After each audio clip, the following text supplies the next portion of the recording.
Hey there, my name is Lisette Monique Diaz, and I am here to talk about something very dear to my heart.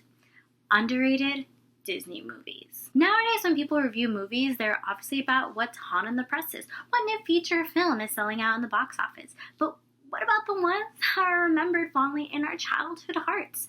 I could sit here and talk for hours about my favorite Little Mermaid princess, or even about my absolute confusion as to why a masterpiece like The Lion King should have been left alone and not made to a feature film. But that's not what we're here for. We're here to talk about underrated Disney movies. You know them and you know you love them. We're talking about movies like Meet the Robinsons, Bridge of Terabithia, a Goofy movie, all of the princess sequels like Mulan 2, Pocahontas 2, Cinderella 2, and 3, which were all extremely unnecessary and extremely corny, but so much fun to watch either way. Now, I've learned more recently that some people think that, Hercules is an underrated movie, but I beg to differ. Everyone knows the music, everyone knows the story. Same thing goes for Tarzan. Not underrated. No, I'm thinking more go back to Atlantis and Brother Bear. But even Brother Bear, which I love so much, has merchandise. You can get toys at Disney Store. This is Coda. I was so freaking excited whenever I got him as a gift. He exists. And, which I learned this past year while working at Disneyland, there's an actual ride with Brother Bear at the front. It has both of them on it. So, underrated, yes, but still kind of well known. I'm talking even more obscure. A movie that when you tell it to people that don't really know their Disney films, don't know what you're talking about. And it still shocks me to this day. I'm talking about my all-time absolute favorite Disney movie that I love to rewatch over and over again and will randomly quote in my everyday life. I'm talking about Treasure Planet. That's right. All the true Disney fans out there just gave a round of applause and a hells yeah at hearing that title, because to the well-trained Disney fan, Treasure Planet is by far one of the most heart-wrenching and exciting movies out there. But why isn't it so popular then? This was a story that had been pitched time and time again to the Disney studios, but in a world where princesses and love stories were kind of making all the money, a story about a boy going off on adventures and finding pirates wasn't something they were looking for at the time.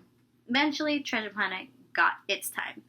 As development began, the creators turned to adapting the classic tale of Treasure Island into a more modern-day story for kids, hence the aliens. We enter a wonderful futuristic world of space travel where aliens popping in for a quick bite at the local cafe happens every day, where storybooks read children to sleep by hologram, and humanized alien dogs have proper manners, pedigrees, and PhDs in astrophysics. Enter Jim Hawkins, misunderstood bad boy.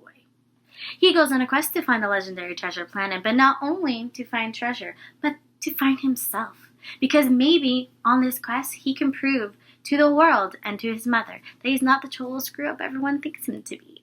And if that isn't the most relatable teenage story ever, did I mention that his dad left him and his mom when he was just a kid, and his single-parent mother was left alone to defend for them and to keep their family afloat with their own local business? So, again, how is this movie not getting all the love it deserves? Anyways, while out in space, Jim is having a bit of a hard time under the care of John Silver.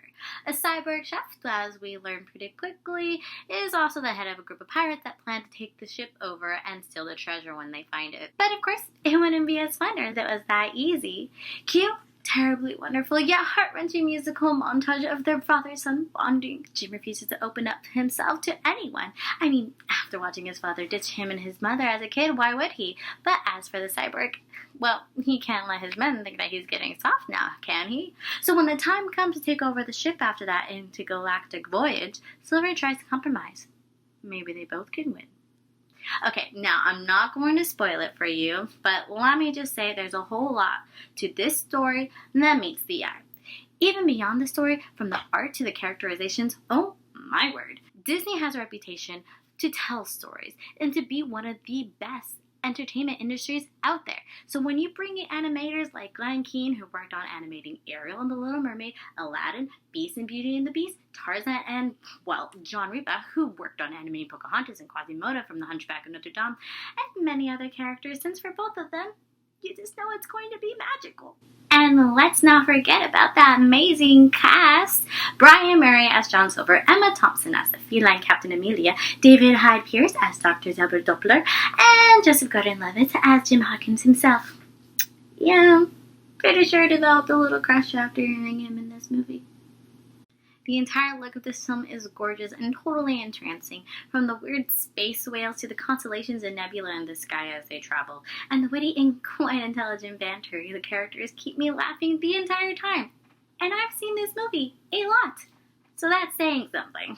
It's got a love story, it's got scientist space, there's pirates and aliens and dysfunctional robots, action sequences, explosions, and so much more. And let's not forget about our favorite character, Morph, Jimbo's hilarious and adorable little shape-shifting sidekick.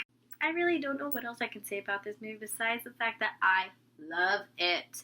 I can sit and watch Disney movie after Disney movie. It doesn't matter that I worked at the parks for 5 years and Disney was literally my life the entire time. Nope, still love it. Ariel and Belle will always be my favorite Disney princesses, and Hades is the best villain. No question. You'll find me sitting at that Frozen theater, even though I very much got enough of those girls whenever I was working at Magic Kingdom and all the little kitties were fighting and screaming to go see their favorite queen. Yeah. But no matter what, I will always be a Jim Hawkins girl. I will still get a little teary-eyed whenever I'm Still Here plays on the radio, and still remain totally baffled as to why this beautiful film isn't as loved as much of its counterparts. And truly saddened because I can't buy official Disney merch that says, "You're gonna rattle the stars, you are."